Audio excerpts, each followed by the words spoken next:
After I'd pushed my wife to the pinnacle of success, making her a bona fide tycoon, I didn't get the fairy tale wedding we talked about. Instead, I got the news that she was pregnant with her old flame's child. Does it really matter whose kid it is? Chloe had said, a dismissive wave of her hand. It'll have your last name. It'll carry on the Miller family line, won't it? That's enough. Her betrayal didn't make me angry, not anymore. I'm an agent for the system. The only reason I hadn't left was because any wishes I'd made, any realities I'd shaped for her, would be revoked the moment I departed.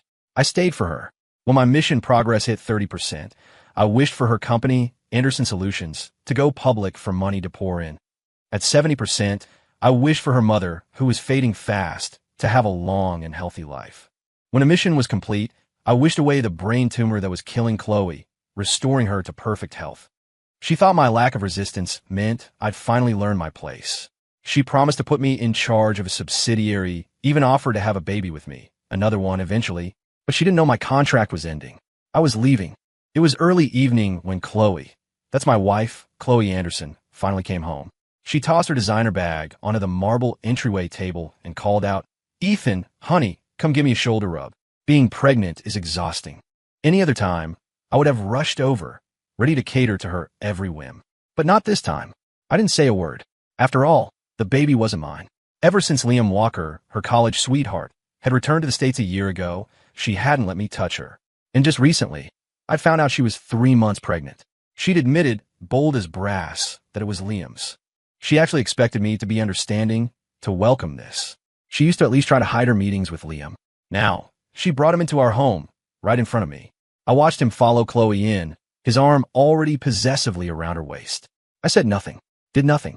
My uncharacteristic silence made Chloe's face tighten. Just as she was about to snap, Liam stepped in, all smooth charm, and started massaging her shoulders. "He's probably tired from work, Chloe. I got this." He even shot me a smug, knowing smile. I looked away, pretending not to see. Liam shrugged, unbothered. Chloe, however, flushed with anger. "Tired from what? All he does is shuffle papers all day." Her voice rose. "Since the IPO, I've been working myself to the bone. What has he contributed? If he hadn't gotten lucky marrying me, he'd never have seen the inside of a house like this in his life. Living a high life off me, and not a shred of gratitude. Just petty and thin-skinned." Listening to her tear me down, I finally looked up, my gaze cold. She was pregnant with another man's child. The fact I hadn't already walked out, or worse, was me being more than generous. And she expected me to bow and scrape, especially when her entire empire was built on my sacrifices. As an agent of the system, completing my assignment with Chloe was supposed to grant me 3 powerful fulfillments. If I'd taken those rewards back to my original reality, I'd have had endless wealth, a life of ease. But when I hit 30% progress and got my first fulfillment, I saw her, usually so cool and aloof, cry like a lost child. "Anderson Solutions is the only thing my dad left me," she'd sobbed. "And I'm failing." That day, my resolve softened. The system warned me repeatedly. If I left, any fulfillments I activated in this world would vanish. Still, I used that first one to make her company a success, to ensure her path was smooth. Now, she was the powerful businesswoman everyone envied. And even though she knew exactly who I was, what I'd done, what I'd given up, she still treated me like a stain on her perfect life, something to be despised. The love I'd poured everything into had become a cruel joke. When they settled on the sofa, too close for comfort, I got up and moved to a chair across the room. Liam was whispering in Chloe's ear, making her laugh, that light, airy sound that used to be for me. Her whole body shook with amusement. Before Liam had even kneaded her shoulders for a full minute, she grabbed his hand, her voice dripping with concern. "Liam, you must be tired too after your day. Let me give you back a rub." He immediately settled back, lapping up the attention from the CEO. Not even a minute, and she was worried about him. I cooked elaborate meals for her every single day, varying the menu to keep her interested. I'd even brought warm foot baths to her and her mother, waited on them hand and foot. Not once did I get a thank you, not even a pleasant look, just constant criticism, complaints that I wasn't good enough, that I should take classes to be a professional caregiver. I used to think she just didn't know how to show affection. Turns out, she just never considered me human enough to deserve it. I closed my book and stood up to go to my room. Chloe glanced at me, a sneer tugging at her lips. "It's 6 o'clock. Aren't you going to make dinner? We're starving." My voice was flat. "I ordered takeout through an app. Help yourselves." It was the first time I'd ever contradicted her in front of someone else. Her eyes blazed. Getting bold, are we? Bad enough, I have to support a grown man. Now you won't even do chores. The air crackled. Liam, ever the peacemaker when it suited him, quickly intervened, touching Chloe's arm. He's just feeling a little hurt, Chloe. Go easy on him. He then added, with false sincerity, actually, this is all my fault. A misunderstanding led to this situation. Chloe has such a kind heart. She couldn't bear the thought of, well, that's why she's keeping the baby. Kind heart? Early in our marriage, Chloe had gotten pregnant. Unexpectedly. Before I could even process my excitement, she'd told me she was too busy with work and had taken care of it. I was devastated, but said nothing, truly believing she was a workaholic. But now, at the peak of her career, she was willing to step back to have Liam's child. The truth was, Chloe just figured my wishes were all used up, that I had no more value. She was ready to kick me to the curb. Kindness had nothing to do with it. My cold stare must have unnerved her. For a moment, something flickered in her eyes, a hint of something. Her voice softened, a rare attempt at conciliation. As long as you treat this child well, once the baby turns 1, we'll finally have that big wedding. And you won't have to be my assistant anymore. I have a subsidiary. I'll put you in charge of it. I walked away without a word, my hand behind my back. She still thought I'd slave away for her. She had no idea. I was going home. I didn't want any of this. Let the system take it all back. I had 2 days left before my departure. I didn't go to work. Instead, I took the debit card, linked to the account where my meager allowance went, and went on a spending spree. Might as well, since I couldn't take any of it with me. As I was wandering through a high-end mall, a breaking news report flashed across a giant screen. Chloe's company, Anderson Solutions, was in trouble. One of their new buildings, constructed with substandard materials, had collapsed, killing 6 workers. The news surprised me a little, but then I figured they'd probably been cutting corners on construction for a while. It was only the system's protective influence that had kept things from falling apart sooner.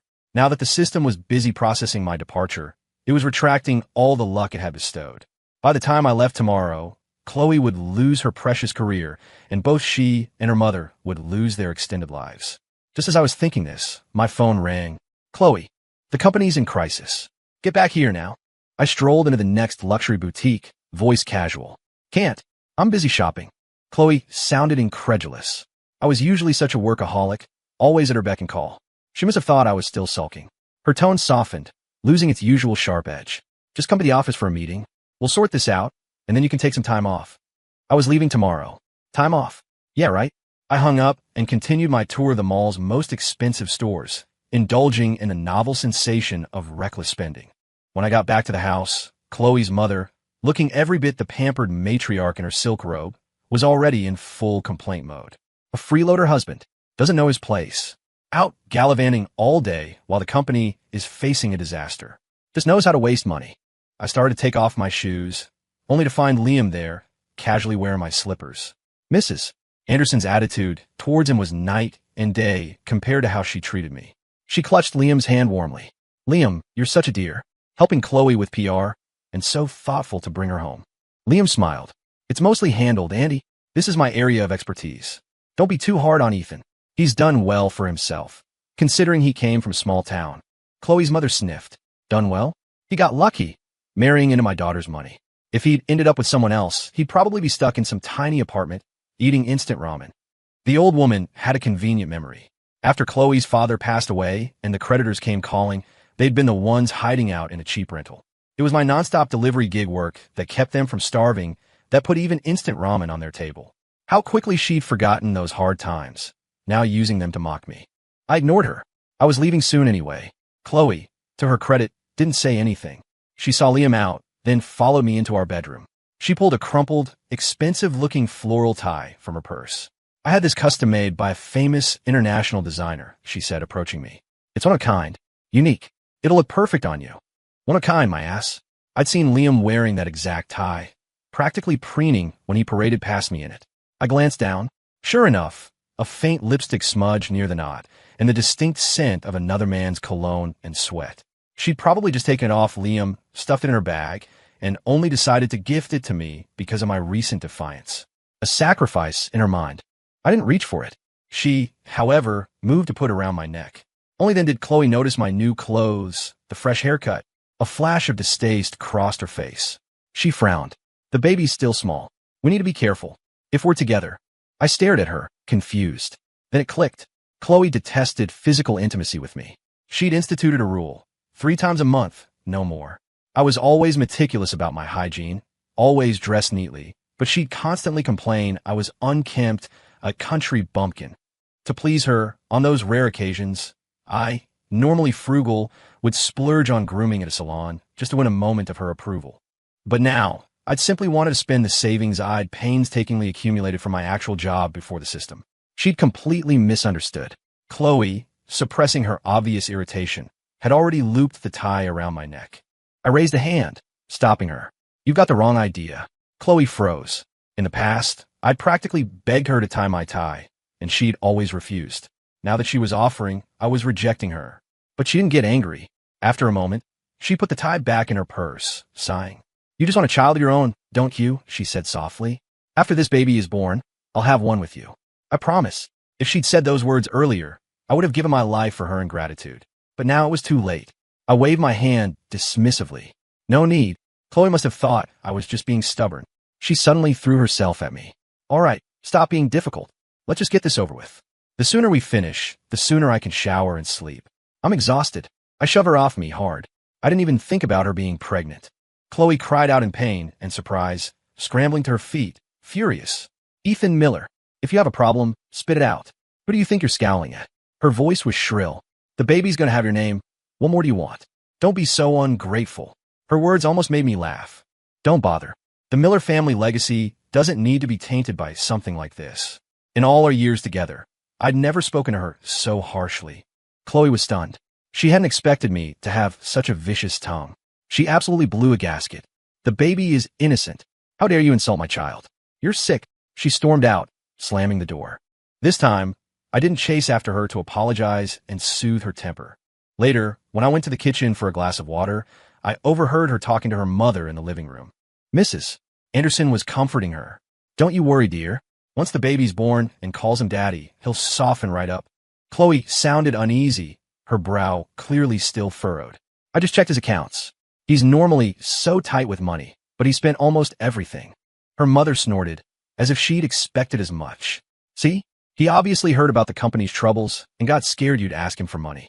Trying to protect his little stash." She paused, then added with a sneer. Then he realized it was just a small problem, quickly solved, so he came crawling back.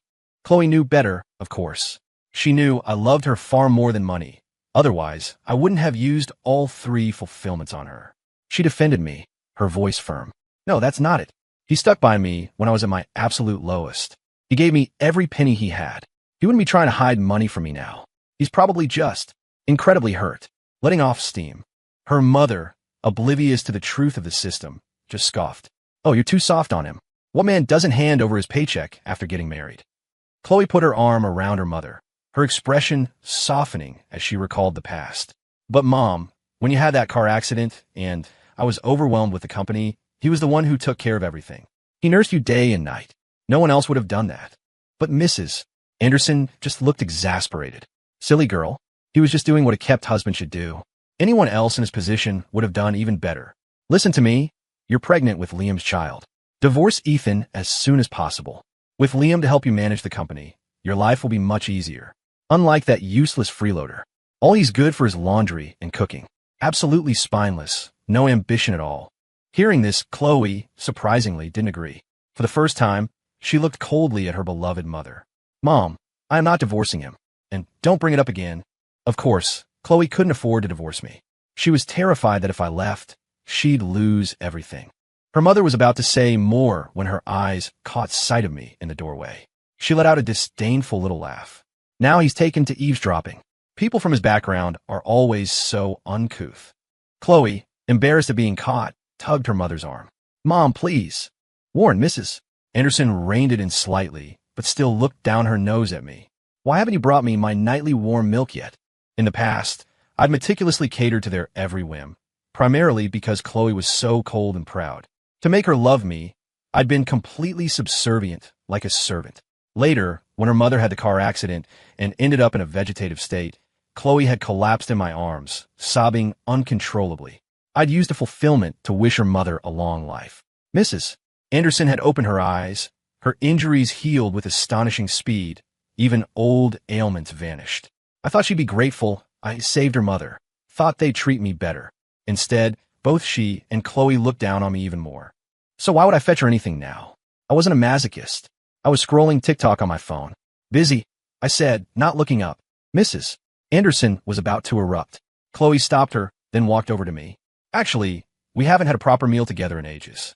I've booked a table at that new French place, a candlelight dinner. Just for you. I didn't respond. Just then, her phone buzzed. It was Liam. Her eyes lit up, but she deliberately affected a cool tone. I have some urgent work. I need to step out. Don't forget our reservation.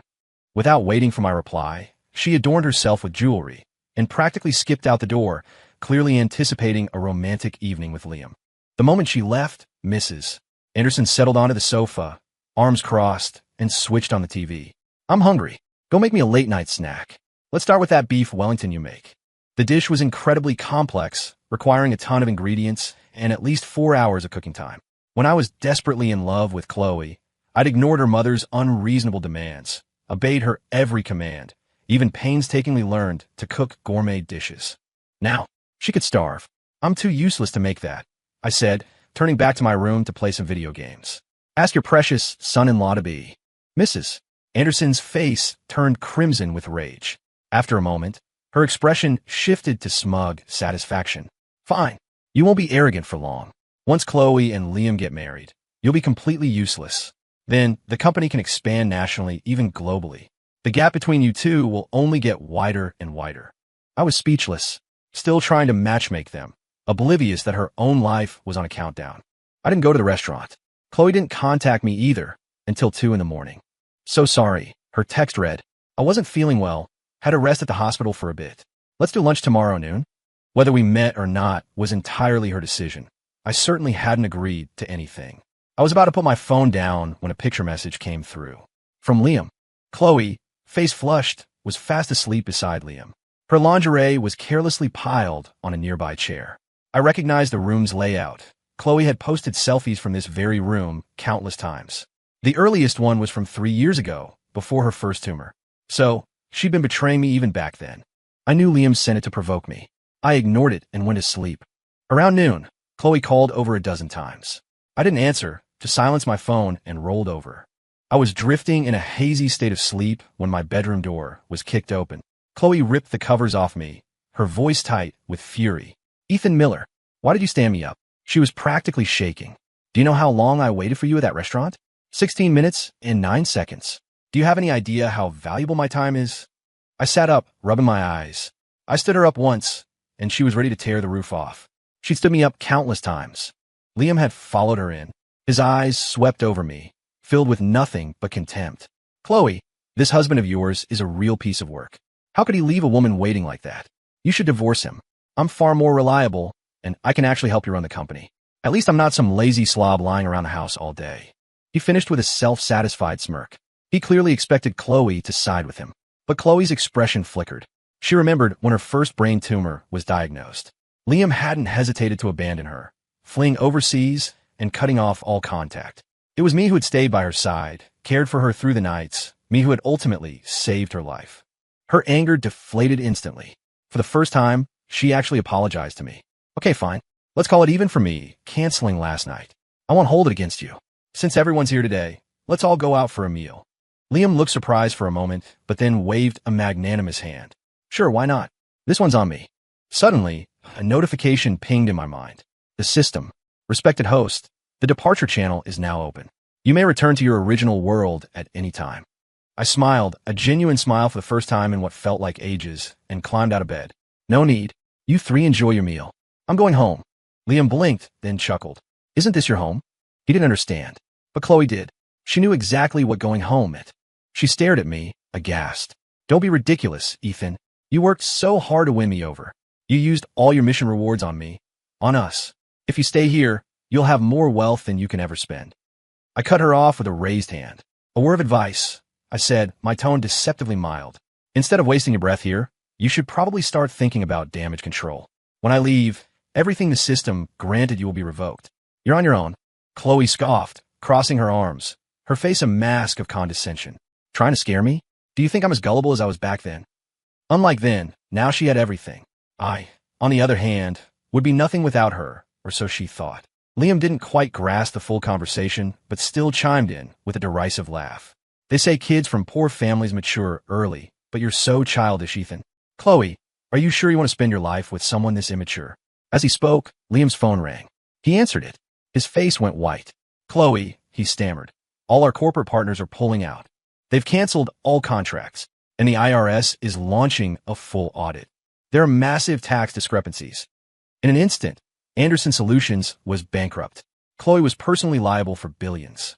Before she could even react, her own phone shrilled. It was the hospital. Is this Ms. Chloe Anderson? Your mother has suddenly lost consciousness. She's in a vegetative state. We need you to come in immediately to sign consent forms for emergency procedures. Chloe was dumbstruck. It finally hit her. I wasn't bluffing. I was really leaving. She lunged forward, grabbing my arm, her voice desperate. Ethan, husband, please don't be impulsive. Whatever the problem is, we can sit down. We can talk it through, can't we? I shook her hand off, a cold smile on my face. No need to panic just yet. The next thing to be reclaimed is your life. The next moment, before Chloe could utter another word, I stepped into the shimmering portal. Chloe watched me, her eyes growing strangely intense. You're really going? I didn't answer, just kept moving toward the portal. She let out a long, heavy sigh. I didn't want it to come to this, Ethan, but you forced my hand. Her voice was low, chilling. Did you think I had no defenses? No contingency plan? This whole situation.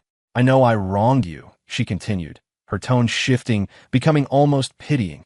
But ask yourself, honestly, you were a nobody. Do you really think someone like you deserve a woman as exceptional as me? Her voice hardened again.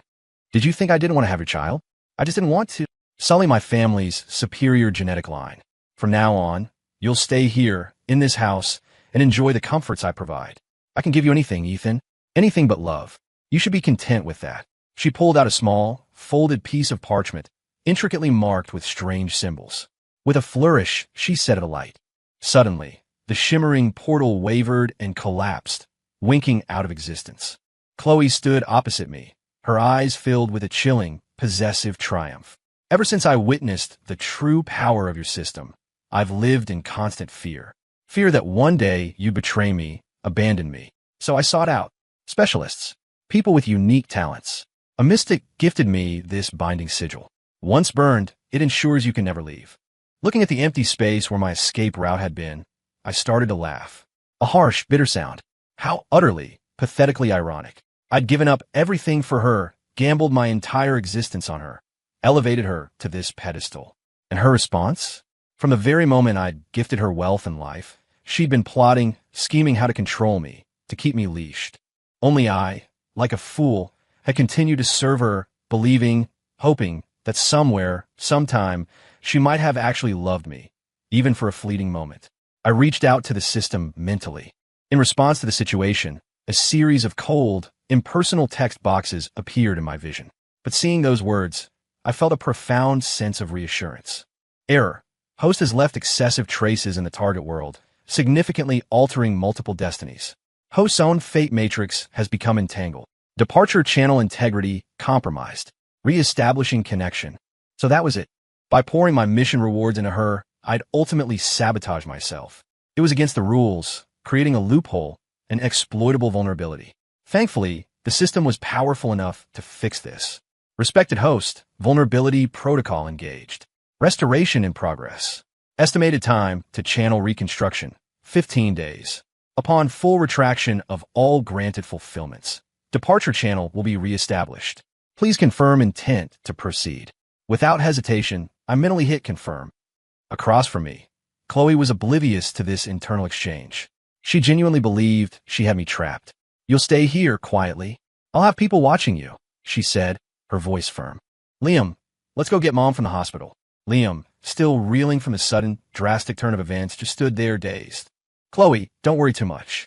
Annie is just very ill. I'm sure she'll pull through. Chloe actually laughed, a sound devoid of any sorrow. You misunderstand, Liam. As long as he doesn't leave, my mother and my company will be fine. She should be awake by now. As if on cue, her phone rang. The hospital. Chloe held up the phone, a triumphant glint in her eye. See? The hospital, calling with good news. She answered, and before the person on the other end could speak, she said briskly, Don't worry, I'm on my way. I'll be there to bring her home shortly. After the earlier scare, She'd already concocted a plausible explanation for the doctors regarding a patient's sudden, miraculous recovery. But just as she was basking in her perceived control, the doctor's voice came through, stern, urgent, and laced with anger. Chloe stared at me, her face contorting in panic and disbelief. "You didn't leave. You're still here. Why is this happening to my mother? Tell me." She was rooted to the spot, utterly unraveling. I remained silent. It was Liam who finally managed to pull her towards the hospital, Chloe insisting I come along.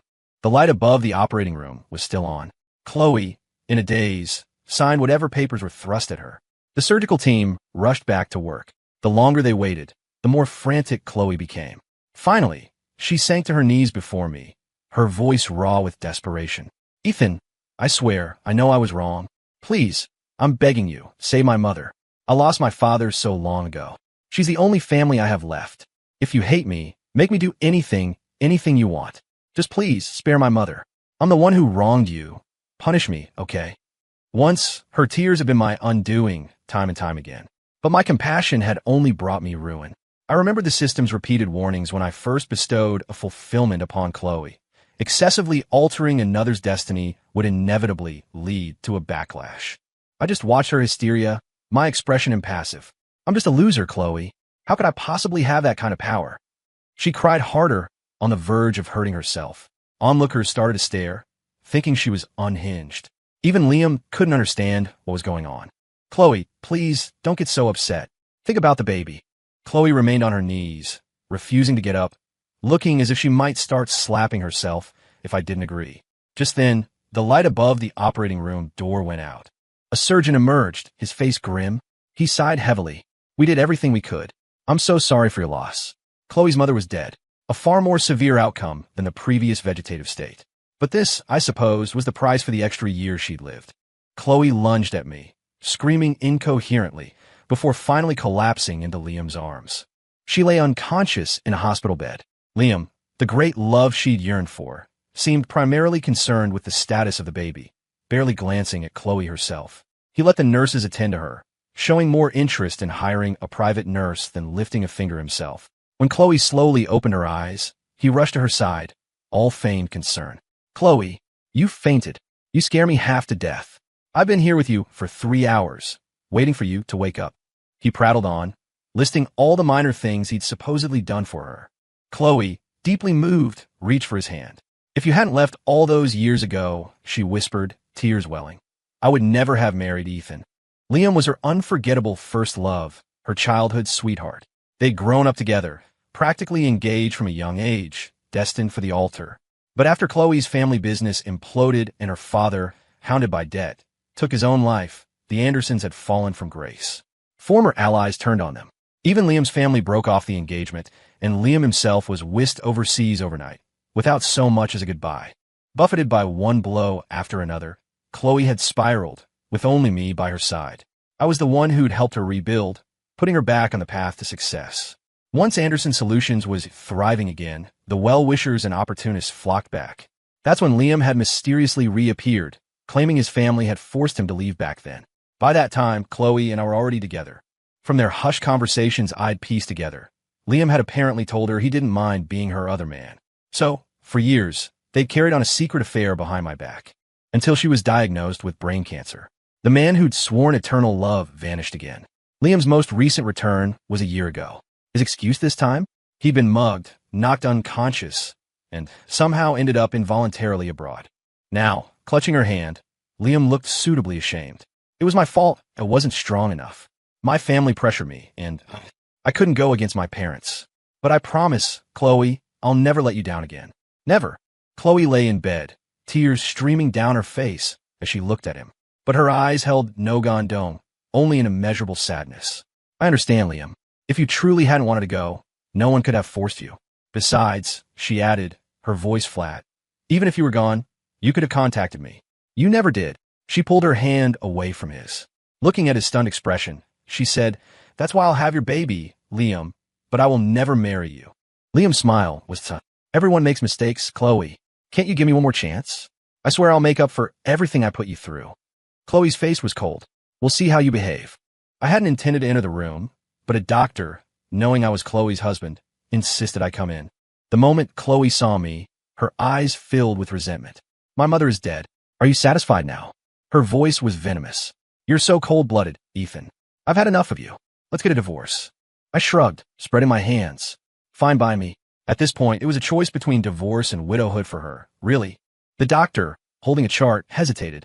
Seeing my nod, he spoke directly. Ms. Anderson, I'm afraid the news isn't good. Your brain cancer has returned, and it's in its late stages. The cancer cells are spreading very rapidly. At most, you have about 2 weeks. He paused. With our current facilities, there's very little effective treatment we can offer. In truth, no one could save her. The cancer had reappeared with terrifying speed, already metastasized. Not even a miracle worker could help now. The atmosphere in the room froze. Everyone was stunned. Liam shot to his feet. Doctor, what about the baby? Her baby? The doctor adjusted his glasses, his tone unsympathetic. The mother isn't going to survive. There's no chance for the child. I had expected this. The system, in its process of repairing the loophole, was systematically retracting everything. Years ago, when I completed my mission, I could have left. But then Chloe had suddenly fallen ill. I couldn't bear the thought of her dying so young, and I truly loved her then. So, I'd used my final, most powerful fulfillment on her. Now, her situation was even worse. There wasn't even a sliver of hope for a rescue. Chloe stared blankly for a moment, the anger gone from her face. Tears welled in her eyes as she looked at me. You're really leaving, aren't you? You're going to take it all back. Her voice was a choked whisper, including my life. I didn't speak. The answer was obvious. Liam, however, couldn't accept this sudden, catastrophic shift. His face hardened as he glared at me. Ethan, you don't need to play these kinds of games. You just bribed this doctor, didn't you? Trying to scare us?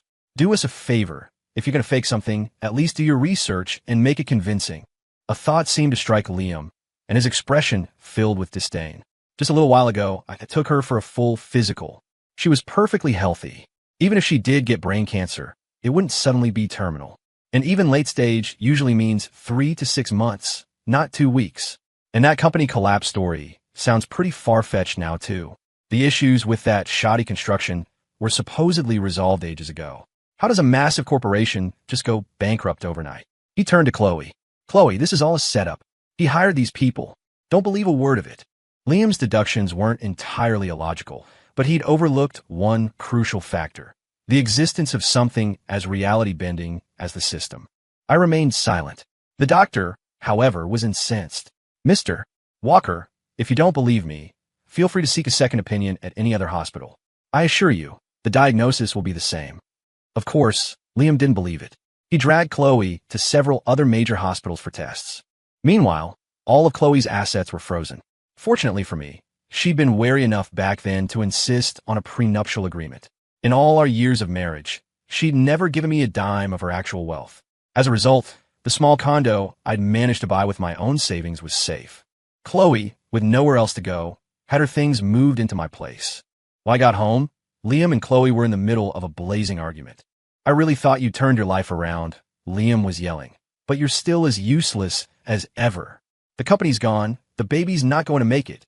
The suddenness of Liam's transformation caught Chloe completely off guard. Disappointment washed over her face. You were the one who ditched me first. Then, when you saw I had money, you came crawling back, saying you'd even be my mistress if I wanted. Now that there's nothing left to gain, you're insulting me? You're pathetic, Liam. Get out. Get out right now. I don't want to see your face ever again. Chloe was rubbing her temples, clearly stressed. A string of bad luck, her mother's recent death. She was at her breaking point. But Liam's skin was incredibly thick. Chloe's angry words didn't faze him. He sat down on my sofa as if he owned the place. You want me to leave? Fine. But first, you have to return all the gifts I gave you and reimburse me for all the meals I paid for, your hospital visits, the moving expenses. He started pulling out receipts and invoices. Every penny. Many of the receipts were for dinners they'd had together or with others, yet all billed to Chloe's accounts or expenses he was now attributing to her. When Liam dramatically slapped down a bill for an astronomical sum, Chloe's already frail frame seemed to shrink even further. The break between them was complete, and Chloe looked utterly devastated. The man I cherished as my first love for all these years was actually this kind of person. You make me sick. Being insulted didn't bother Liam. He almost seemed to take pride in it. I was just trying to help my family's business. My methods might have been a bit ruthless, but when it comes to ruthlessness, how can I possibly compare to you, the master manipulator? You devoured Ethan, squeezed him dry, and were all set to kick him to the curb. I was just following your example. Chloe's chest heaved with rage. For years, Liam had exploited her connections, leveraging her status for his own gain.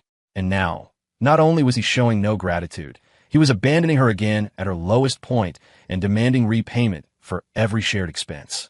Only now, in this moment of stark betrayal, did she finally understand how I must have felt. I'm nothing like you, you parasite. You're the one who came sniffing around like a dog, wagging your tail at my feet, not once but twice. Seeing you grovel like that, the money was worth it. Consider it payment for your dog food. Chloe's words were like daggers. Even someone as shameless as Liam couldn't take it. He raised his hand and slapped her hard across the face. It was only then, as his hand recoiled, that he noticed me standing in the open doorway. He shot me a cold glare, then abruptly stopped his assault. You just wait, he snarled at Chloe.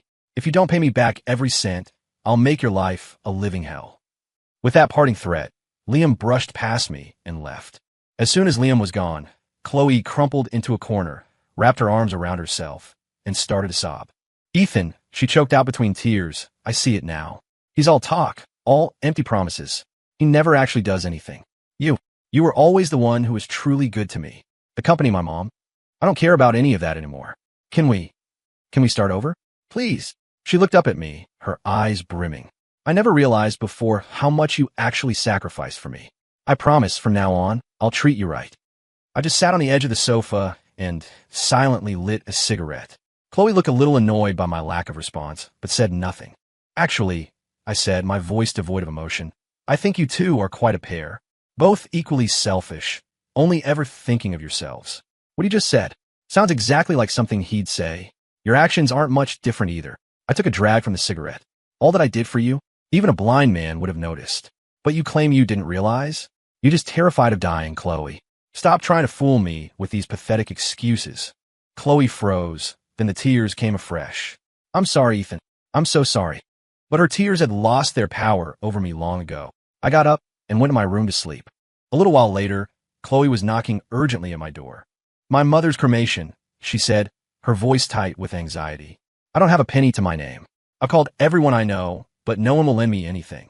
Fallen from grace, she was once again experiencing that crushing feeling of isolation and helplessness. And once again, she was turning to me. I don't have any money either, I said. Even if my funds hadn't been depleted, what did her mother's cremation have to do with me? Suddenly, my eyes fell on a collection of expensive-looking watches on my dresser, gift from her over the years. All those presents you gave me, I suggested. I've kept them all. Why don't you take them and sell them? I didn't want her anymore, and I certainly didn't want her tainted gifts. Chloe clutched her phone, looking acutely embarrassed. As I started to close the door, she finally mumbled, They can't be sold. They're all fakes. They're worthless. I paused, genuinely surprised. But they all came with receipts. How can they be fake? Chloe looked down, her voice barely a whisper. I did buy the real luxury items, but I gave all the genuine ones to Liam. So, the gifts for me were cheap knockoffs. That explained it. Why, after Liam's return, she'd suddenly started showering me with presents, always showing me the receipts, always emphasizing how expensive they were. I thought it was just guilt. I never imagined she was so determined not to spend real money on me that she'd pass off fakes. Good thing I've always preferred a simpler lifestyle. If I'd worn that junk out in public, I'd have been a laughingstock.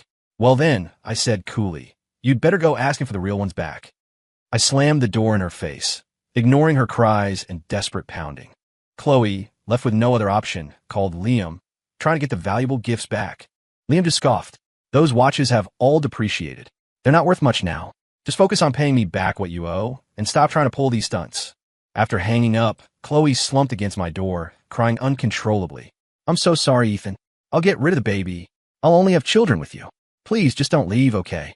I was already fast asleep. After a while, her cries subsided, and she eventually left. The next morning when I woke up, the apartment, which had been chaotic since she moved in, was surprisingly tidy. Chloe, dressed in casual loungewear, greeted me with a plate of breakfast, acting as if nothing was wrong. She proudly announced she'd made it all herself. I looked at the lovingly prepared breakfast on the table. It did look and smell delicious. Perfectly fried eggs deliberately shaped like hearts, and a steaming bowl of hot oatmeal that smelled incredible. You must be hungry, Chloe said, her voice bright. Come and eat. I made all this just for... She trailed off, her sentence unfinished.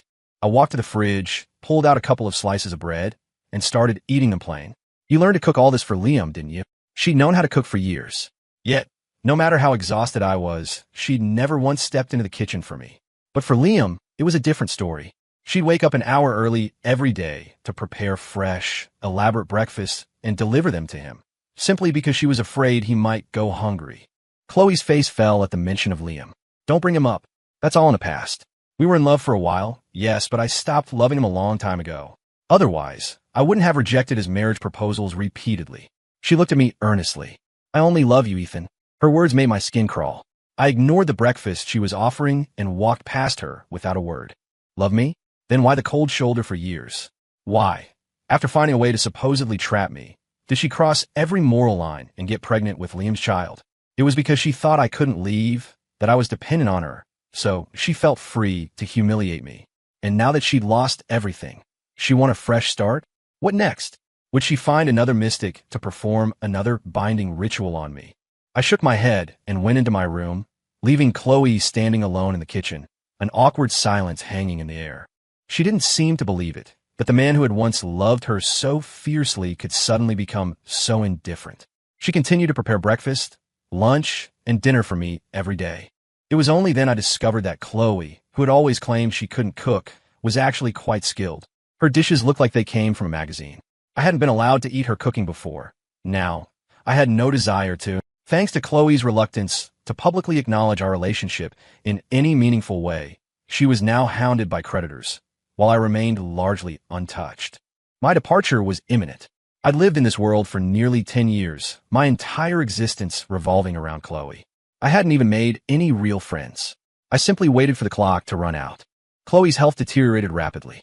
She grew increasingly panicked. Besides her various attempts to please me, she'd reminisce about our past, then try to paint rosy pictures of a future together. Once these hard times are over, she'd say, her voice weak but hopeful, we'll start again. We'll build a beautiful family. I looked at her, my expression cold. You said that before. You said once the company went public, we'd have a wedding of the century, announce our happiness to the world. What I got instead was a dagger of betrayal. Did she really think I'd fall for her empty promises again? Her words were always just words, fleeting and insincere, never fulfilled. She'd said that after the IPO, she'd make the money, and I could relax at home and enjoy life. I hadn't taken it seriously, but after her success, I became the despised, kept man. Her mother, her friends, everyone mocked me, openly or behind my back. She'd offer a few token words of defense in public, but never made any real effort to stop them. She let them humiliate me. Eventually, she joined them, looking down on me too, hating me so much that she wouldn't even keep our child. Chloe lowered her head, silent. The 15-day countdown was over. She seemed to have finally given up all hope, lying listlessly on the sofa. A shimmering portal materialized in the air before me. The way home. I started to walk towards it. Chloe's eyes snapped open. She looked at me, pure terror on her face. Please, don't go. I don't want to die. Her voice was a desperate, ragged plea. I just made a mistake. Why can't you forgive me like you always used to? I ignored her heart-wrenching screams and stepped through. The moment I vanished, her body slumped to the floor, lifeless. Everything had returned to its original point.